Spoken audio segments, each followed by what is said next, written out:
Hello, this is Sophy Ridge. I'm standing in for Niall Paterson today on the Sky News Daily pod. So it's a bit of a politics hub takeover. That's the show that I present. So just to warn you, it's going to be all about politics today. So I'm very excited by that. And the reason we're doing politics today is because it's a year since Rishi Sunak became Prime Minister. It is the greatest privilege of my life to be able to serve the party I love and give back to the country I owe so much to, and unity. And I will make it my utmost priority to bring our party and our country together. He has been PM for a whole year, which is no mean feat, I have to say, compared to Liz Truss, who was the shortest ever serving Prime Minister before him. So a year of Rishi Sunak. And I guess the questions that I have is, can he still trade off being the competent candidate and calming the markets? Or do we need to see more from him? Does he need to demonstrate that he's a change candidate? Particularly, of course, given the states of the polls, which are only really moving in the wrong direction for the current Prime Minister. We'll be discussing that with Andrew Lansley, the man who ran the election campaign for the Conservatives in 1992, where everyone thought they were going to lose, but they ended up winning. So I'll be interested to get his insights. First up, though, we are going to be talking to Rachel Cunliffe, the Associate Political Editor at the New Statesman, and Katy Balls, the Political Editor at the Spectator, and reflecting back on a year of Rishi. I just want to start off by saying it's actually Rachel's birthday today. So happy birthday, Rachel. Thank you. What better way to spend your big day? I mean, my last birthday was dominated by Rishi Sunak becoming Prime Minister, so it seems only fair that this one is about reflecting on his first year in office. And I guess we should also say that he's made it to a year, which is impressive for Conservative Prime Ministers in recent years. So, that's something, an achievement, I guess, that he will want to reflect on. What do you think, Katie? Yeah, I mean, I think you can argue it's a low bar, but it is certainly the case that I think when Rishi Sunak took over this time last year, there were some people, asking how long can he really last? This is a Tory party that seems to have an appetite for regicide, and therefore, is he going to go the same way, given the party had ousted two leaders within the space of a year? And I think he has done something in terms of calming things down, both in his party, but I think making British politics probably seem a bit more normal again. So what's he going to want to talk about? I guess after a year, they're going to want to reflect on achievements that he's made, the Windsor Framework, net zero, support for Ukraine, stabilising the economy. What's your kind of assessment, Rachel, on how well he's done in the last year? I think you've got to look at it in terms of what he said he was trying to do. So the immediate priority was stabilise an economy in free fall. And, he did that. Tick. The markets are no longer collapsing in quite the chaotic way that they were when he took over. Then in January, he came up with his 5 pledges of things that he wanted to achieve this calendar year, which were all things based on voter concern. So very much focused on the economy, the cost of living crisis, the crisis of NHS waiting lists, and obviously stopping the boats in the Channel. If you look at how well he's doing on those things, the metrics kind of go back and forth. After the summer, we had this big reset, or we had at least the idea of a big reset, where Rishi Sunak tried to present himself as the change candidate after 13 years of Conservative government. And we had this sort of scattergun approach to policies that we saw at Conservative Party conference. We're going to scrap HS2 and reinvest the money elsewhere. We're going to ban smoking, register smoking so that people won't be able to smoke. We're going to overhaul the education system, possibly at some point, but obviously not right now. And that is quite a jarring set of divergent policies compared to the very clear, very voter-driven aims in January. He's kind of got 2 different set of metrics, and you could say that not a huge amount of progress has been made on either of them, really. For me, it kind of gets to the heart of the issue with Rishi Sunak after a year. I'm still not totally sure what kind of Prime Minister he's trying to be, because on the one hand, he says he wants to be the change candidate, which sounds quite exciting, revolutionary, right? And on the other hand, he's trying to be Mr. Delivery, Mr. Sensible. Katie, who do you think Rishi Sunak is? I think he wants to deliver change. But no, in terms of the type of candidate, I think he's slightly conflicted because he became Chancellor and ended up borrowing more than Gordon Brown did in his entire time as Chancellor. Rishi Sunak did that in 1 year. but that's because of the pandemic. So I think he's found them, which is not unique to a politician, has constantly found himself in circumstances which don't reflect what he would like to be doing in politics. And he's also dealing with the fact that he doesn't have a personal mandate. So he's trying to do things which don't rock the boat too much, but as you say, also claiming it's change. So I think it's probably fair to say we wouldn't really have a sense of what Rishi Sunak would really do himself unless he were to win a term in his own right, which right now seems more unlikely than not. But that's quite a delicate way of putting it. So often you hear his team say, oh, he's going to be so radical, he's going to bring all this change. And I think the truth of the matter is his version of radical probably just isn't most people's version of radical. Looking at the polling, so over the last year, Samantha found that Rishi Sunak's net favourability rating has fallen from -3, which isn't actually too bad for a politician, to -20 in the last year. And in the same period, Keir Starmer's rose from -2 to +2. So if you're looking at that, it's been quite a difficult year, I guess. Not very happy numbers. I just want to say one thing about him being the change candidate. We should remember Liz Truss was the change candidate, and it did turn out that people didn't like the change quite so much when it happened. But I think Rishi Sunak's journey in politics to Prime Minister is a very interesting one. And I think given that throughout his career and as a pupil at school, we've heard lots about how he always did his homework and he got top marks and he did very well at Goldman Sachs and he revised for his essays. He kind of has this idea that if you work hard and you do the right things, it will pay off.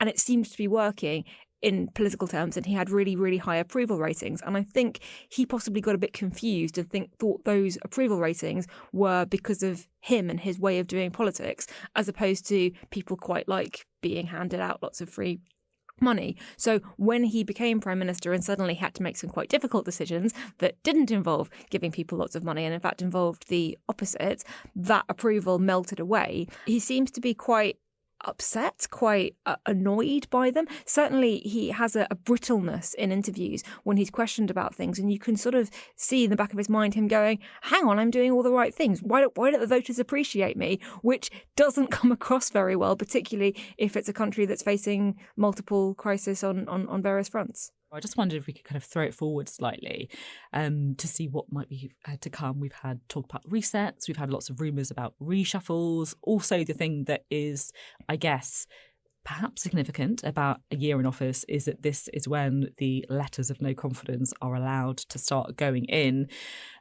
Katy, they couldn't possibly want to change leader, right? The thing is, you never say never in the Tory party, and you can always find on any given day, I think regardless of who the leader is, a Tory MP who will suggest they're thinking about putting a letter in. I wonder if it's the same ones. I wonder who's got the record of like the most letters. I think I know who has the record. Do you? Yeah. I mean, go on then. Is it not Angie Bridgen? It must be. I was going to say, I mean, when a certain Tory MP lost the wit, it did mean that people had to find other people who might perform that duty. But therefore, I mean, I think you do have to take it with a pinch of salt. There's no way that Rishi Sunak would lose that vote. Most MPs ultimately think it would be electoral suicide to take a bad situation, make it even worse, to try and change leader again. Particularly because you have a situation where Boris Johnson has vacated from the House of Commons. So all of a sudden you're taking chance on a future leader. And to be honest, most of those contenders, whether it's Kemi Badenoch or even Suella Braverman, I don't know if you'd want to take over about 6 months before probably potentially one of the worst election defeats in your party's history. You might rather come in after it. So I think it seems pretty improbable. I just wondered if either of you were going to give us a quick thought on what Rishi Sunak could do in the next year to turn it around before the election. Bit of advice for you, bit of free advice, PM, if you're listening. What would you say? I think just accept that you're probably not going to win the election. So use that time to do some of the things that you think you'd want to do, but that cost political capital or that will annoy your party, but you know are the right things. Like actually make those long-term decisions, because in a way there's a huge amount of freedom in that. You're not going to win the election, so use that time to govern without looking at the polls and the next election, and make some headway in those really difficult, tricky areas that prime ministers often don't want to touch because it makes them worried about losing the next election. Yeah, I mean, I think it's interesting because in a way that is partly part of his strategy already. What Rachel was suggesting, the smoking ban, stopping 14-year-olds from ever smoking, is not something that's particularly popular within the Tory party, but is very popular with the wider public. I'm not sure there's that much that, as much as we have to make our careers off of it, a single reshuffle can change. There's not that much that, one budget can do. But I think it will come down to cost of living, the economy, and the fact that people don't feel very well off. So anything the Prime Minister can do to show that he is working on that, improve how people feel. Thanks so much. Really interesting chat, Rachel. Thank you. And also thank you to Katy as well. So next up, we are going to be doing a deep dive. I'm going to be getting my geek on with Andrew Lansley, who, of course, you might remember the fact that he was Health Secretary in the coalition years.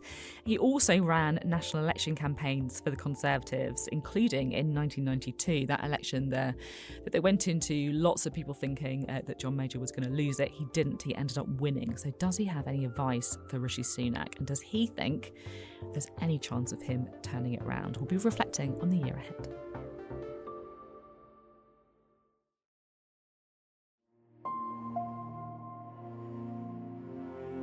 Well, we can introduce our next guest, who is Andrew Lansley, who has experience of running national election campaigns, not least in 1992, which I think will be very interesting to perhaps discuss here on the podcast. Also, of course, the former Health Secretary as well. Thank you very much for Sophie, glad to be here. Thank you very much. So Rishi Sunak has made it to a year in office. I guess that's an achievement if you look at the last few Conservative Prime Ministers. Yeah, compared to 49 days, that's going pretty well, isn't it, really? Yeah. I'm afraid that is necessary but not sufficient.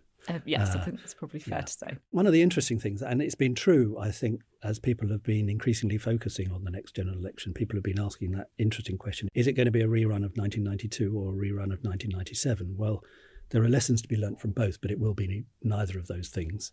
It feels to me like it is significantly harder to win than 1992, where, let's put it bluntly, where Labour were concerned, they still had fundamental weaknesses. And where John Major was concerned, he was so radically presenting himself as a change from Margaret Thatcher. Not that he was in any sense opposed to her policies, but the focus was so much different and the style was different and the appeal was different.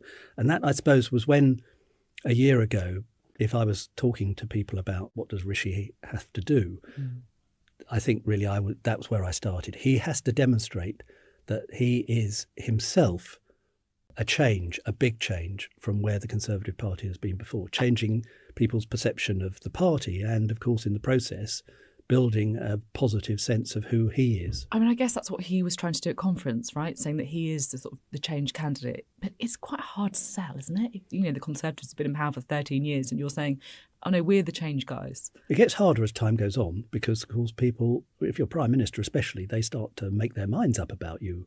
And, of course, it's governed principally by what you do, whereas the luxury of opposition is that you're largely judged by what you say rather than what you actually do. To be fair to Rishi, he inherited a party that had had a catastrophic period under Liz Truss. We're still trying to find out. I think it'll take another few months before we really know whether that was, as it were, the Black Wednesday moment that led to defeat in 1997 and the public will not forgive, or whether actually, as particularly somebody who with his economic abilities and competence, the public are willing to say, well, that was a different Conservative Party, that was a different Prime Minister, that was a different Chancellor, that was in the past and we've moved on from all that and he steadied the ship and so on. I think that the difficulty is that on a number of occasions he appears still to be responding to the Tory base rather than reaching to the voters who are going to determine the outcome of the general election, who wins and who loses. There's been a lot of talk as well about 97. Could we be seeing another 97? And the thing that I think is always quite astonishing but worth pointing out is that it would take a bigger swing than Tony Blair got in 97 for Keir Starmer to do anything like the same because of the position and the way that Labour really had a very poor election in 2019. Do you think that kind of swing could be on the cards? On the face of it, it shouldn't be because Keir Starmer is not enjoying a relationship with the British public that Tony Blair enjoyed. So what's that say about the Conservative Party then? Well, what it says for the Conservative Party is that there are as yet unrealised opportunities. And a lot of it That's a very delicate way of putting it. And a lot of it does rest on, as it were, the presidential campaign. I mean, we don't have presidents, but general elections, if I remember in my day, 45% of the coverage of a main political party during an election campaign was coverage of the leader of that party. So, of course, we delivered our positive message in 1992 through John Major.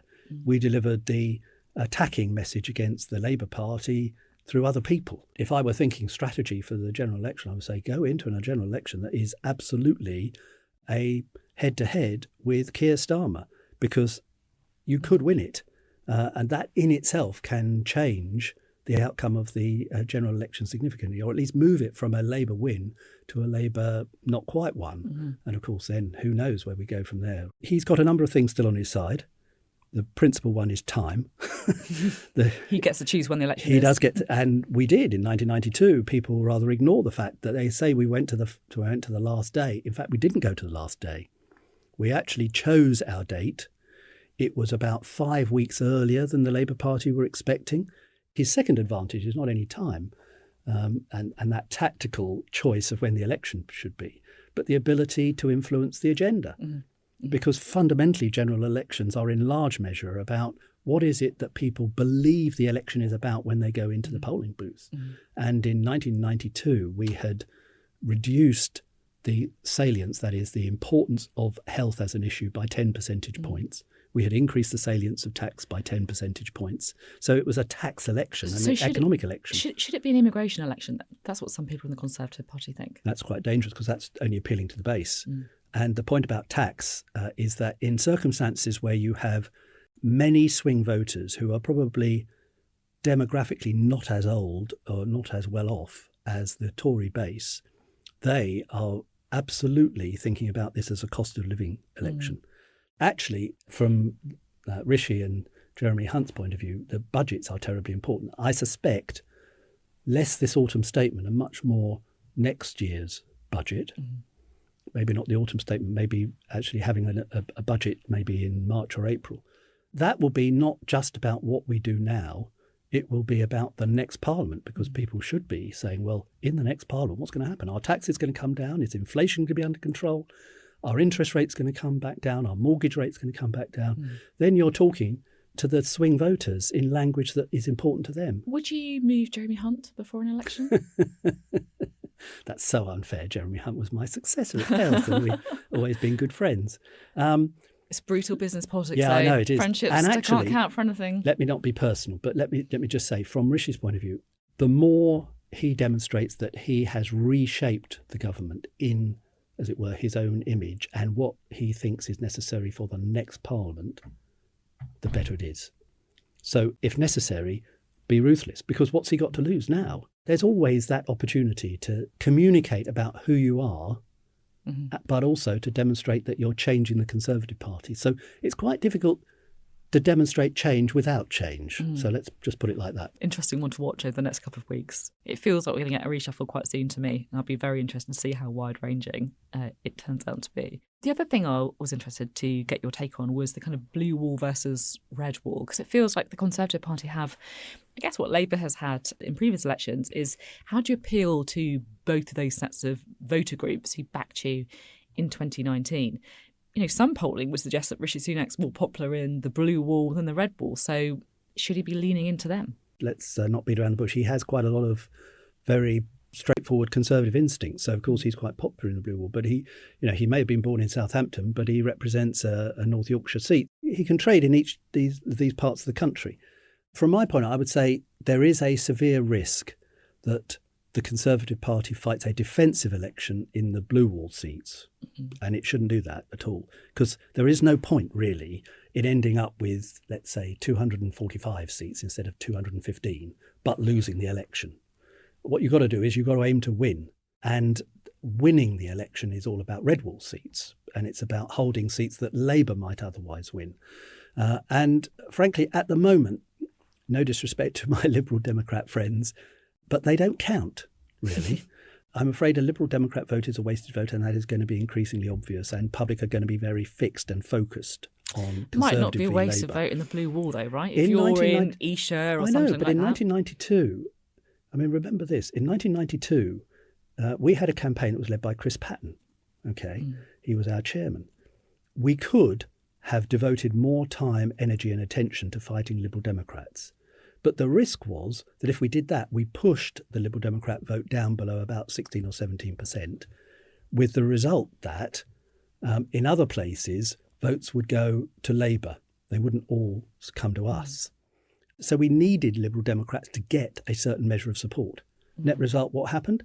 Chris Patten lost his seat in Bath, but we won the election. And I'm afraid that's the message, is we might see one or two, things fall off the lorry in the south, but actually what matters is to win this great swathe of seats across the Midlands and the north. And just finally, when would you call the election if you were Rishi Sunak?